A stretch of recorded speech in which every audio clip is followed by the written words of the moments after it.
দেখবেন শেখ হাসিনা কবরে মাটি আইন না আপনারা আবার পূজা করবেন।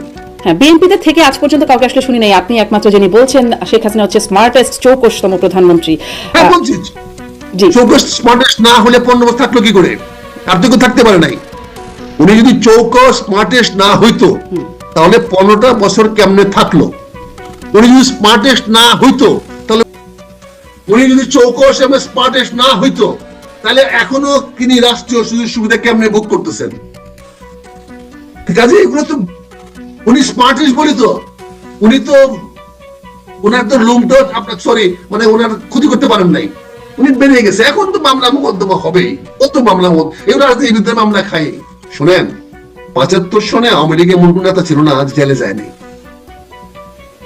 আওয়ামী লীগের প্রথম সারির নেতারা কেউ জেলে বাইরে ছিল না, সব 5 মাস 6 মাস 1 বছর 2 বছর জেল কাটার অভ্যাস রাজনীতিবিদদের আছে। রাজনীতিতে কাটা যে সময় খালেদা জিয়াও 7.5 বছর জেল কাটছে, এক নাগারে কাটছে, জেলে পড়ে রয়েছে। আমরা একদিন জেলে কাটতে পাওয়া যাবে না, খুঁজে কানতে কানতে চলে যাবে। আমরা দেখছি না যে কি অবস্থা হয়। কাজেই রাজনীতিবিদরা এই সমস্ত 2-3 বছর 5 বছর জেলে গেছে না, ওই ফাঁসি দিয়ে ফাললেও পরেও কোনো আসে যায় না। রাজনীতিবিদরা ওই ফাঁসির থেকে তার ছেলে দাঁড়ায় যাবো গা, তার মেয়ে দাঁড়ায় যাবো গা, দেখবে তার ঘুষ দাঁড়ায় যাবে গা, আবার তার পূজা করা শুরু করবেন। এই জনগণ আপনার তারপর পূজা করা শুরু করবেন। এই দেখবেন শেখ হাসিনা কবরে মাটি আইন না আপনারা আবার পূজা করবেন। এটা অতীত দেখছি আমরা। 20 বছর পরে দেখছি রামকে আইন না খরম দিয়া ভারত শাসন করছে, রামের খরম দিয়া ভারত শাসন করেছে 20 বছর।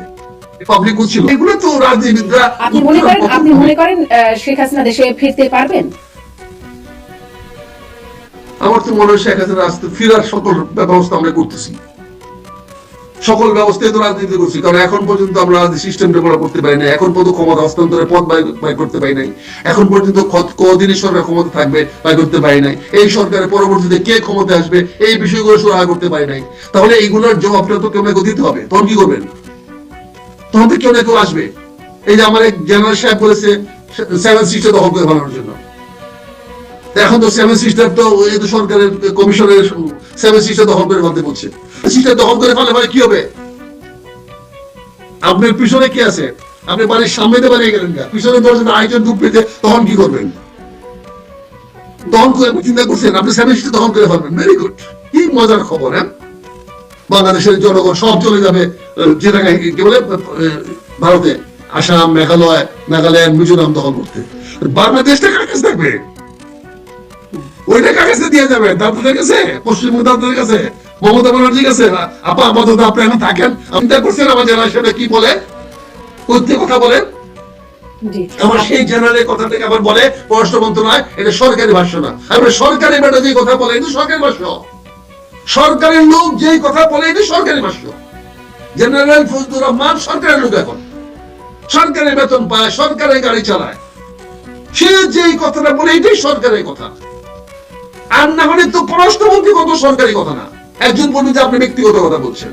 এই তো দেশ চলতেছে, এই দেশে কে জবাব দিবে, কাকে কে জবাব দিবে? নিরাপত্তা প্রসঙ্গ এবং পররাষ্ট্র উপদেষ্টা পররাষ্ট্র বা সেই প্রসঙ্গ নিরাপত্তার বিষয়ে অনেক কথা হচ্ছে।